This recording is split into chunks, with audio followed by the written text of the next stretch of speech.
प्रयागराज में अविमुक्तेश्वरानंद और मेला प्रशासन के बीच 6 दिनों से विवाद जारी है। शनिवार की रात कुछ युवक शंकराचार्य के शिविर के बाहर योगी जिंदाबाद के नारे लगाने लगे।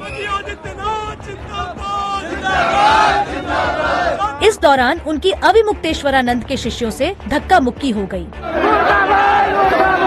किस तरीके से शंकराचार्य जी के हत्या का बार बार प्रयास किया जा रहा है। शंकराचार्य जी के शिविर के भीतर भी लोगों ने घुसना शुरू कर दिया है और ये वही गुंडे हैं जो बार बार मोदी और योगी के नारे लगा रहे थे। ये लोग बार बार कह रहे थे बुलडोजर बाबा जिंदाबाद, अर्थात ये इनडायरेक्ट धमकी दे रहे थे कि शंकराचार्य जी को बुलडोजर से कुचल दिया जाएगा, बुलडोजर चढ़ा दिया जाएगा। स्वामी अविमुक्तेश्वरानंद और मेला प्रशासन में बढ़ रहे विवाद के बीच शंकराचार्य ने अपने शिविर में 12 सीसीटीवी कैमरे लगवाए, जिसकी जानकारी उनके विशेष प्रतिनिधि देवेंद्र पांडे ने दी। प्रशासन के जो गुंडे हैं, जो संत भेष में शैतान यहाँ घूम रहे हैं, उनसे शंकराचार्य जी की जान को खतरा बना हुआ है।